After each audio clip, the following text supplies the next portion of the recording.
All right, thanks for being on. I learned while we were at practice today that a legend from my home state passed away. So condolences to Howard Schellenberger family. You know, a legend. I grew up listening to my granddad talk about stories about Coach Schellenberger as a player.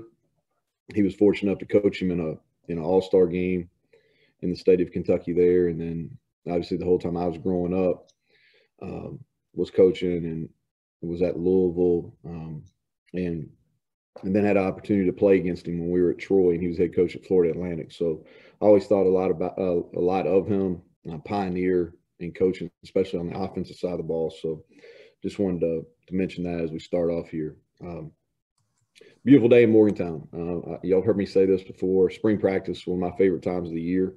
Thought our guys flew around today. They enjoyed y'all being there. So the members of the media were there. I appreciate y'all coming out. We'll try to do that when we're in the stadium. And so I want to start off just to address the Ty Key's departure. Mutual separation, and it's a lot like some relationships I'm sure everyone on here has been in. It just gets to a point where it's best for both parties, and that's kind of where we were. Nothing to say negative to say about him. Had really good 2 years here, being productive on the field, and we'll wish him the best. This isn't a deal where I'm going to sit here and gripe and complain about the portal. I think there's arguments on both sides, for and against. It's changed college athletics. It's made the jobs of coaches harder, but we're well compensated, and we'll figure it out. And I think the other thing important to note is, the departures we've really only had one, what I would call a surprise, and that was Drayshawn earlier in the spring. The rest of them were you can kind of see coming, and to this point we've gained more than we lost. We've got to continue to do a good job. We've got at least one that's committed that'll join us. We got 3 other spots that we hope to fill through the portal or late high school or junior college. So our class is still going to be worked on. We'll need to address a couple spots at defensive back.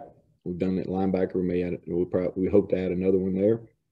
And so that's kind of where we're at, but no real ill feelings on my end. Moving on, great day back in the stadium. We're going to spend our Saturdays in the stadium. Take great pride in performing well there. And I don't think that happens by accident. We're able to win them all at home last year, and that's always the goal. And I think it's just like any other habit. You get in a habit of performing well when you go in the stadium, and that's what we hope to do here. Last day of playing flag football today. Really hard to evaluate anybody other than the skill players. I thought day one, after watching the film, the offense clearly had the better day. The quarterbacks, really did a nice job throwing, and I thought our receivers had a nice day.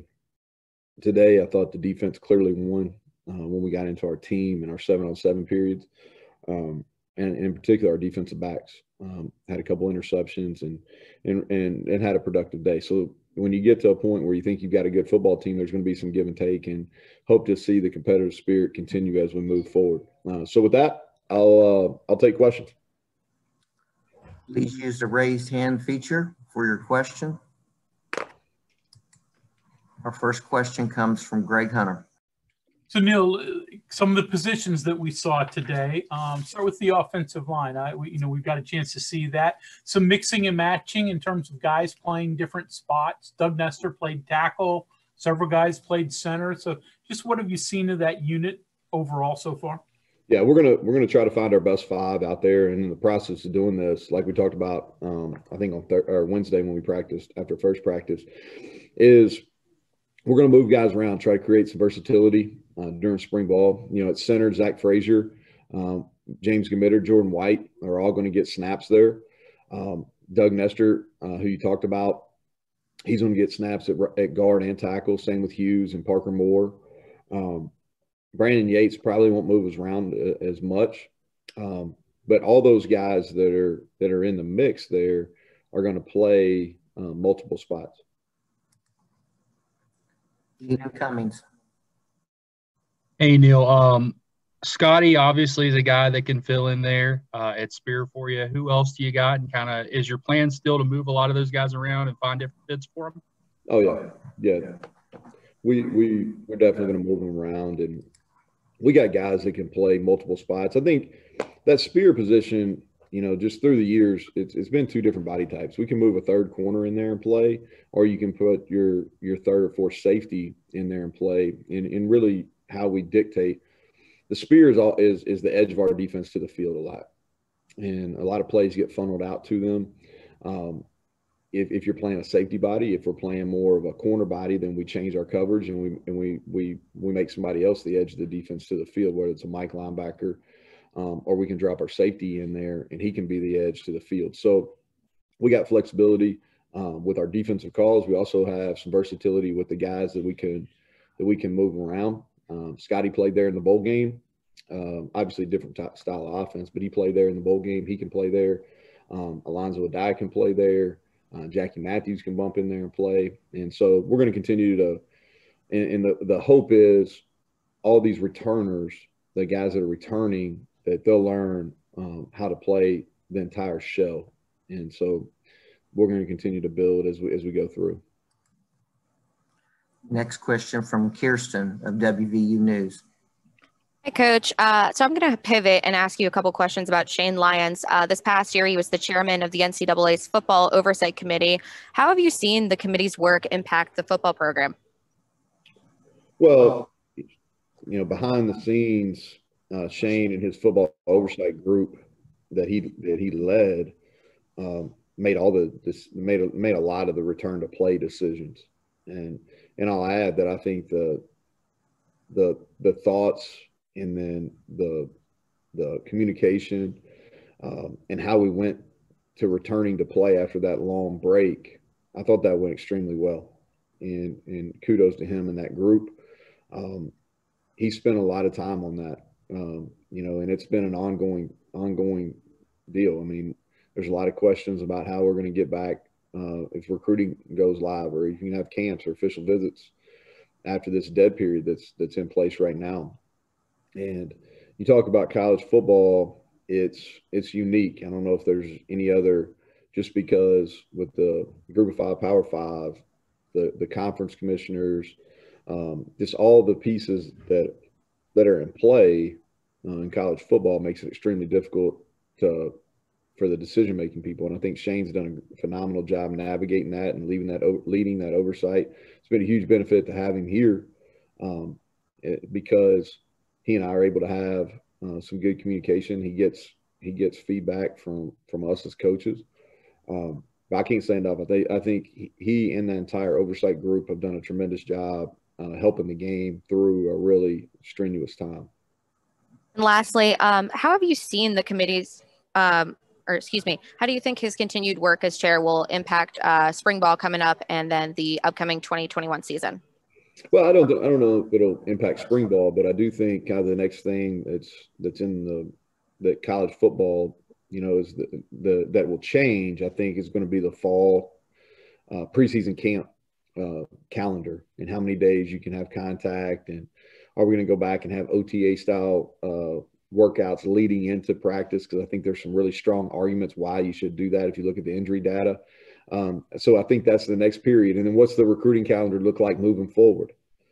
Because I think we've proven that there's some things that you can do virtually that maybe we can increase the quality of life for those student athletes that are getting recruited and for the assistant coaches that are doing a lot of the recruiting. Next question from Kevin Kinder. Coach, you've discussed that the spring is a time of personal improvement, technique, fundamentals, those things. Can you give us an idea of how that process plays out, like over a practice, an off day, and going to the next practice? Like, you watch film, position coaches go over with it, and then how that may shape practice plans the next time out? Yeah, that's a really good question, Kevin. And I'm impressed with the hair. Now, you're giving Hugs a run for his money with that. I'm impressed. So here's what we do is I've got a kind of a sketch of a plan for 15 practices. And basically we're going a little bit later And so we're probably not going to go as much contact during this spring as we've done so in the past. And there's a couple different reasons for that. The first one is we're a little bit older. Second one is we're a little bit thinner, but we're going later than we normally do. So I think we've got to be careful, just because if somebody were to get injured, it's tight on a turnaround schedule. So I've got a brief plan. Basically what we're going to do, we went helmets the first 2 days because that's the rules. And then we're going to have a physical week next week. I don't know if we'll tackle to the ground, but we're going to do some good thud practices. And we're going to go Thursday morning, then give them a break. We don't have a spring break, a traditional spring break in this academic calendar, but we're going to give our guys basically from Thursday after practice until Monday evening, and then we won't practice again until Wednesday. So give them a break there, and then that'll give us 5 practices. So we'll kind of see how where we're at after those 5, and then during that break kind of regroup and plan the last 10. But really what we're looking for is have a more physical work kind of in the middle, early on, like the first 2 days we weren't, and then kind of ending with less physicality, even though we have a spring game, kind of the thought process ending. But yeah, for instance, I'll give you a great example. So to kind of finish your question is today we had 2-point plays was a point of emphasis. Okay. And so we'll go in here and watch those.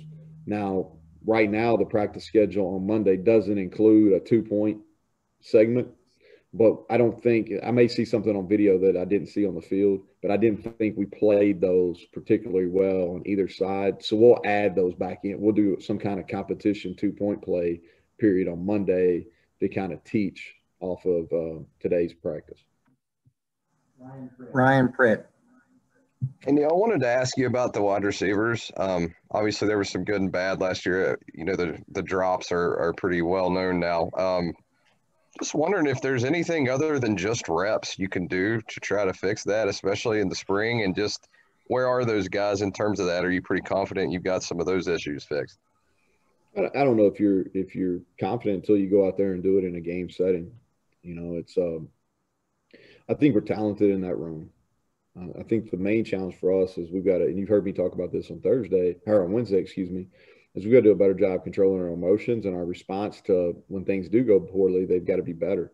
We can't let one mistake or one drop pass affect another play. And so we've got to be able to control our emotions. We've got to show growth. Those guys have had great winners.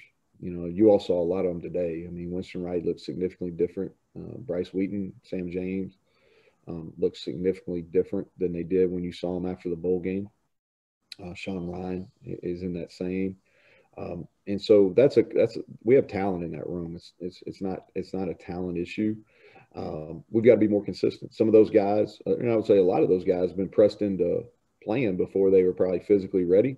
And sometimes that's good, and sometimes it's not. And so they put a lot of work on it in catching the ball over the break. But until we get into the fall and they do it in the games, probably shouldn't forecast. John Antoni. I thought I was going to be the last question. I thought you'd end with this, but I see Greg's up there. Who you like tonight in the Sweet 16? I know you're a big college basketball fan. Who you pulling for? Yeah, this is I do like college basketball. I like watching the games. It's good for me because my oldest daughter, Adam, she's a big basketball fan right now too. So you can kind of watch and so I've enjoyed the tournament, kind of watching with her and going. I think we made every one but one of the home games that we could go to here. So to me, what you see in this tournament is you're seeing a lot of the older teams that have experience. And then I think it's turned into such a shooter's game. It's a shooter's game. And I think if you have people that can create their own shots, then you got a real possibility. And so as far as who's going to win it, I don't know. I don't want to put myself out there, but I do like it. I'm a big professional basketball fan too. I watch a lot of NBA basketball. Some of that's just because when I'm up, some of those games play later.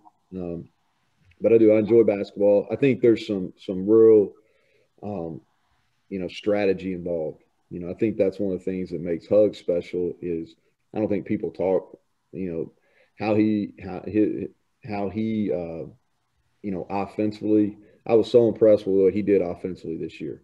You know, to turn right in the middle, you know, 5-6 weeks into the season and change completely offensively what they were doing and how the ball moved. And I know he was on about dribbling and stuff like that, but I was just so impressed because I know this, like in football, if you think you go into a season and you think it's going to go a certain way, and then all of a sudden one of your main cogs is something happens and you have to change gears, it's difficult. So I really respected that.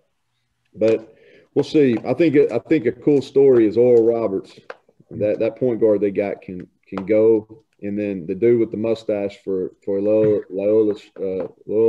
I'm tripping over my words, but Loyola Chicago, man, he's a tough. They're going to be a tough out. They're well coached. They play together, so that'll be fun. And then I'm excited. I'm going to go check out some women's soccer, man.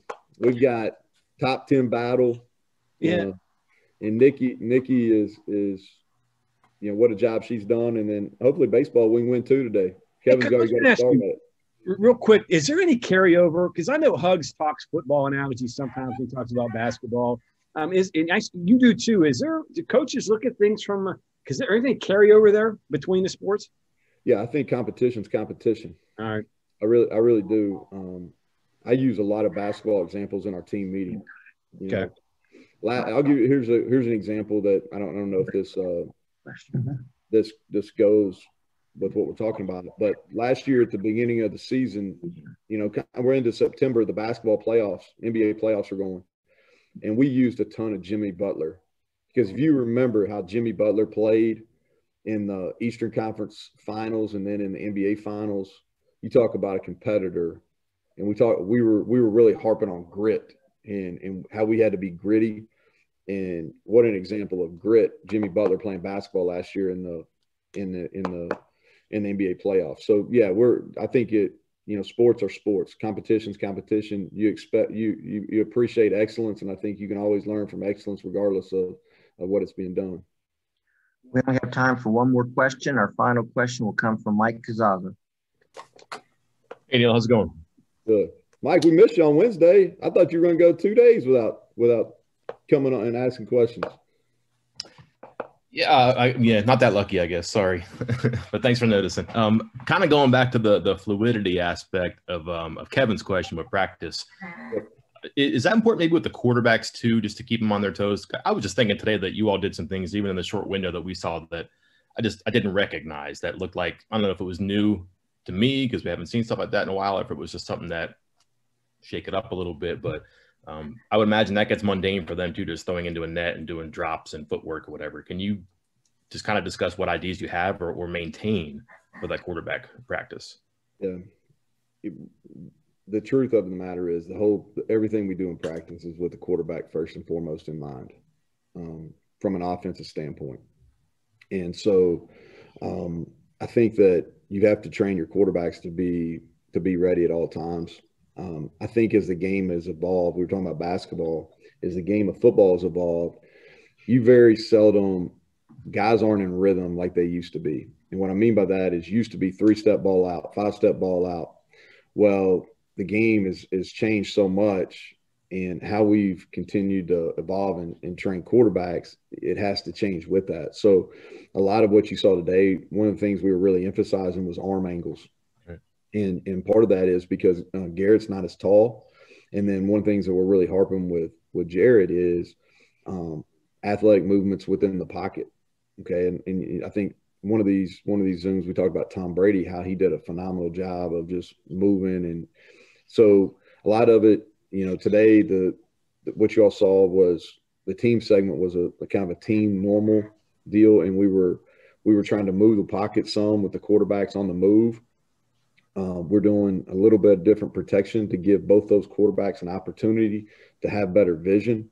But a lot of the drills we're doing today, we're focused on mixing up arm angles, getting the quarterbacks in uncomfortable positions, and then really trying to challenge them, all right, because our defense was doing some things that were really tough looks for them as far as the secondary shell. And so I knew there were going to be some negative plays, which is okay. I just want to see how they react. You know what I mean? Like, I wanted to see how they react. So, like, and I'll give you an example. Garrett Green threw a pick because he never saw the guy. And so our progression went kind of here to here, and the safety bounced in. I don't know what you can see. I forget they have this screen behind me. But anyway, so the safety came to the middle, and he never saw him. So he threw a pick, which I wasn't surprised on that play, but I was more curious to see how he was going to react the very next play, because, and he did. He threw a completion. He took an easy completion. So I was excited about that because it was growth. If we did that back in the fall, that play would have led to another negative play, which would have led to another negative play. Does that make sense?